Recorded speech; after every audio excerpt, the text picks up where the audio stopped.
linguagens. O assunto hoje é formação da língua portuguesa e nós vamos ter agora um resumo, uma sinopse daquilo que vocês viram ao longo da semana 1 de aula, tá bom? Aqui nós vamos abordar os tópicos mais importantes, então anota aí. E a gente começa falando sobre as origens e formação da língua portuguesa, uma língua que não nasceu do dia para a noite, o percurso dela é bastante longo, ela vem aí desde o século IV a.C., né? Desde o latim, sofrendo as suas variações, as suas modificações, as suas influências, até chegar ao português que a gente tem hoje. Então, a trajetória da língua portuguesa é bastante extensa. Nós temos aí ela como uma língua latina, né, assim como o francês, o espanhol, o italiano e o romeno, e depois tendo uma variação maior, né, quando chega o português, se torna o português que a gente conhece como português de Portugal, ao migrar para o Brasil, sofre várias influências, formando o português do Brasil. Né? Então, a nossa língua ela sofre uma série de influências desde do latim até chegar à forma que nós temos hoje. Então, é muito importante entender que esse trajeto ele é um trajeto longo e ele é um trajeto que não está encerrado. Ou seja, nós sabemos que essas variações elas vão ocorrer ao longo dos anos, dos séculos e vão continuar assim ad eterno. Além disso, é importante também a gente destacar que a estrutura da língua portuguesa é composta por 3 partes bastante consolidadas, né?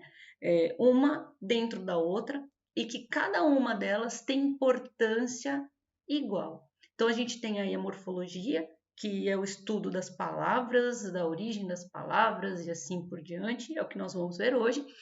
Depois nós temos a sintaxe, que é a parte estrutural da língua, onde nós vemos as diversas combinações, né?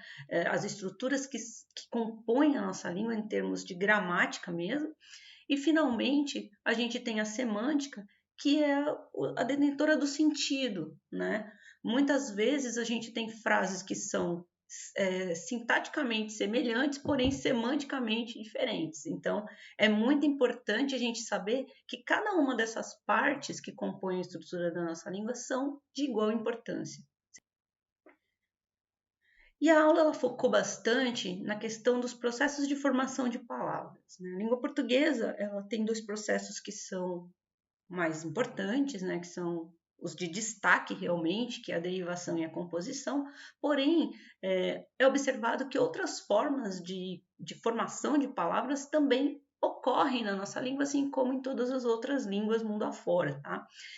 Nós vamos fazer aqui um breve apanhado do processo de derivação e de composição, até porque às vezes a gente precisa entender uma determinada palavra isolada num texto e isso pode te ajudar. Conhecer como ela se formou pode te ajudar a conhecer o sentido que ela tem naquele texto, tá? Então a gente tem aí, né? Primeiramente falando como é formada uma palavra ela tem uma estrutura, né, composta por 5 elementos. Geralmente as palavras elas estão com os cinco elementos, né? Pode ser que falte um ou outro numa determinada palavra ou não, mas em geral é comum a gente encontrar os 5 elementos, tá? E quais são eles? É o radical, depois a gente tem a vogal temática, a junção desse radical com a vogal temática nós chamamos de tema, e para formar palavras, e aí sim, num processo de expansão, nós temos as desinências e os afixos, tá? Eu dei um exemplo aí da palavra empedrado, onde a gente pode perceber esses 5 elementos, como eles se articulam. Então, a gente tem aí o radical, que é pedra, junto com a palavra a, que é a vogal temática, forma-se o tema pedra, e aí nós temos a presença de 2 afixos, né? O prefixo, que é o que vem antes do radical, e o sufixo, que vem depois do radical. E, finalmente, eu destaquei ali a desinência O, que é uma desinência que diz que a palavra é singular e masculina, tá? Então, empedrado. Formou-se essa palavra a partir de várias partes articuladas entre si. Então, o processo de derivação, que é o processo que a gente encontra com maior quantidade na língua portuguesa, a maioria das palavras são formadas pelo processo de derivação, ele geralmente segue essa estrutura. Então, sempre você vai ter ali um radical e aí atrelado a esse radical os elementos para compor uma nova palavra, tá? É o que a gente chama de um processo de família, digamos assim, né? A gente tem a família atrelada àquele radical. Simplificando, o processo de derivação é um processo pelo qual se formam palavras pela anexação de afixos, né, que são os prefixos que vêm antes, ou sufixos que vêm depois, a uma palavra tomada como base ou tema. O que é o tema mesmo? Radical mais a vogal temática.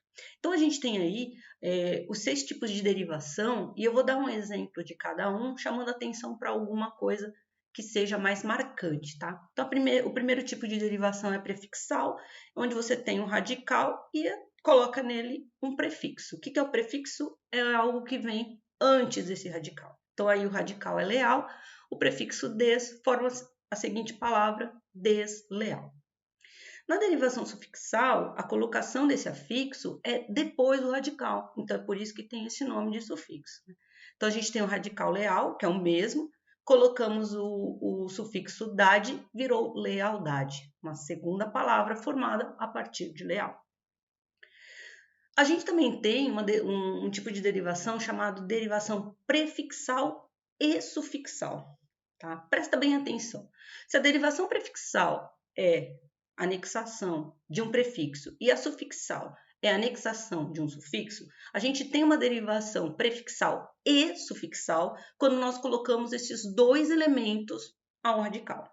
Tá? Então, olha só, a palavra lealdade, eu vou usar os mesmos afixos que nós usamos nos exemplos acima. Então, eu usei o des e o dade, ficou deslealdade. Aí você vai me perguntar, mas professora, eu estava observando e tem uma outra derivação chamada de parasintética, que também é a anexação de um prefixo e um sufixo. Como é que eu faço para saber a diferença entre as duas? Na verdade, gente, é bem simples. Na derivação prefixal e sufixal, se você retirar um dos afixos, a palavra que vai restar é uma palavra existente na língua. Então, deslealdade, se eu tirar o des, vai sobrar lealdade. Se eu tirar o dade, vai sobrar desleal. Então, tanto eu tirando o prefixo quanto o sufixo, eu ainda vou ter palavras existentes na língua portuguesa. Já a derivação parasintética, onde eu também tenho a anexação de um prefixo e de um sufixo, esses dois, eles têm que estar ao mesmo tempo na palavra. Então, se eu retirar o prefixo, a palavra que vai restar não existe na língua. Se eu retirar o sufixo, a palavra que vai restar não existe na língua. Então, essa palavra que forma-se por derivação parasintética, ela só existe a partir da anexação do prefixo e do sufixo ao mesmo tempo. É o que acontece com anoitecer. A gente tem um radical aí, noite, e aí o que acontece? Eu coloquei o prefixo a e o sufixo ser. Anoitecer. Se a gente tirar o a, noitecer não existe. Se a gente tirar o ser, à noite, assim juntinho, né? Sem ser separado, mas juntinho, à noite, a palavra à noite não existe. Então, a palavra anoitecer, ela só existe com os 2 elementos juntos, tá bom? Ficou fácil agora entender? Bom, além dessas 4 derivações que a gente viu aí, nós também temos 2 que são bastante interessantes. A gente tem a derivação regressiva, que é aquela onde surge-se um substantivo a partir de um verbo, por exemplo, né? Então, a gente tem aí a palavra resgate, que ela veio, na verdade, do verbo resgatar. Então, perdeu-se o finalzinho, né? Ela ficou menor a palavra, por isso que ela se chama derivação regressiva. E também temos a derivação imprópria, que é aquela onde a gente usa uma palavra, na verdade, com um sentido, aliás, com uma função gramatical que não é a dela, tá? Então, por exemplo, o verbo cantar, a gente sabe que é um verbo por causa da terminação. Quando eu uso o artigo na frente e transformo em o cantar, ele muda de classe gramatical. Assim, ao mudar de classe gramatical, nós temos a derivação imprópria.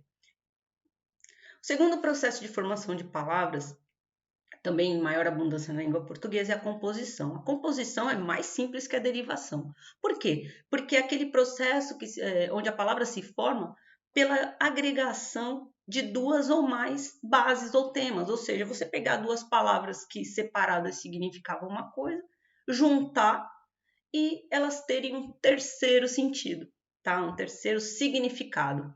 Então, na composição, a gente pode ter 2 ou mais radicais, sempre assim. E ela pode ser formada de 2 formas, tá? Primeiro, por aglutinação e o segundo, por justaposição.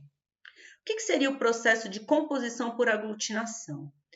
é aquele em que há perda de algum fonema. O que é um fonema? É um som. Então, quando você junta duas palavras e houve a supressão de algum som, você aglutinou. É o que acontece com plano mais alto, deu planalto. Então, planalto é uma palavra formada a partir de duas outras separadas que, quando a gente junta, perde um som, tá? Aquele Ozinho ali do final de plano, ele foi suprimido e ficou planalto. Já quando a gente tem a composição por justaposição, não existe a perda de nenhum fonema, ou seja, o som ele não perde.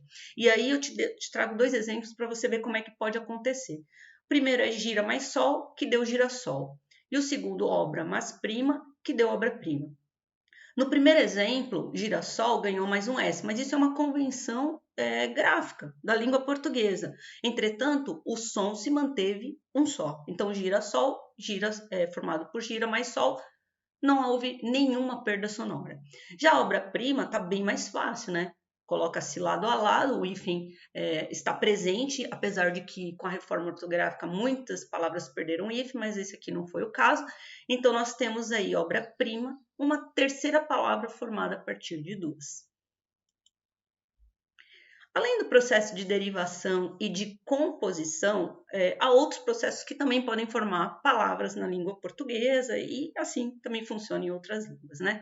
Então eu trouxe aqui os 4 mais comuns e eu gostaria que você prestasse atenção em cada um. O primeiro deles é a abreviação. A abreviação hoje em dia é o que a gente mais usa, principalmente em redes sociais, né? Ninguém tem tempo mais de sair digitando ou, enfim. Na nossa convenção gráfica, principalmente em ambientes digitais, é comum a gente encontrar abreviação. Então, olha só o exemplo. Tudo BLZ? Como você tá? Beijo, BJ, né? Então, assim, esse exemplo é até difícil de falar, porque a gente está tão acostumado a ver as abreviações e já falar como elas são pronunciadas na amplitude, é um exemplo claro do que acontece hoje nas redes sociais. Então, isso daí, gente, funciona muito no ambiente digital, porém, já fica a dica. Não use em textos formais, em provas, evite esse tipo de coisa, tá? A licença é para determinados meios, não para meios mais, digamos, formais, tá? Muito cuidado com a abreviação. Depois a gente tem a formação por siglas, né? Dei o exemplo do IFMG, Instituto Federal de Minas Gerais. Então, a sigla é quando você pega a primeira letra de cada palavra e forma uma palavra. Então, muitas coisas hoje que a gente usa, muitas palavras que a gente usa são formadas por siglas, na verdade são siglas, né? A terceira onomatopeia, que também vocês vão ver como uma figura de linguagem, é um processo em que a palavra é formada a partir da reprodução do som que pode ser oriundo de determinada coisa. Então, esse boom com a bomba para explodir remete ao som que faria uma explosão. Tá? E, finalmente, o neologismo, que vem crescendo tempo a tempo, né, já com bastante frequência, que é a criação de palavras novas a partir de estruturas que nós já conhecemos da língua portuguesa. Geralmente essas palavras elas são oriundas de várias naturezas, muitos neologismos vêm de palavras estrangeiras adaptadas à nossa estrutura da língua portuguesa, outros são da própria língua portuguesa mesmo, que vão criando e criando e criando. Então a gente tem a palavra sofrência, né, que é uma palavra bastante usada, mas a gente pode encontrar vários outros exemplos, né? Aí tá googleando, tá facebookeando, enfim, a gente tem vários outros exemplos no dia a dia, na comunicação do dia a dia, de palavras que se formaram a partir desse processo. Bom, e essa foi a nossa revisão do conteúdo da semana 1. Espero que você tenha conseguido entender um pouco mais sobre os processos de formação de palavras da língua portuguesa. Se precisar, reveja os materiais, não deixe de fazer os exercícios. E é isso aí, gente. Bons estudos e até a próxima aula.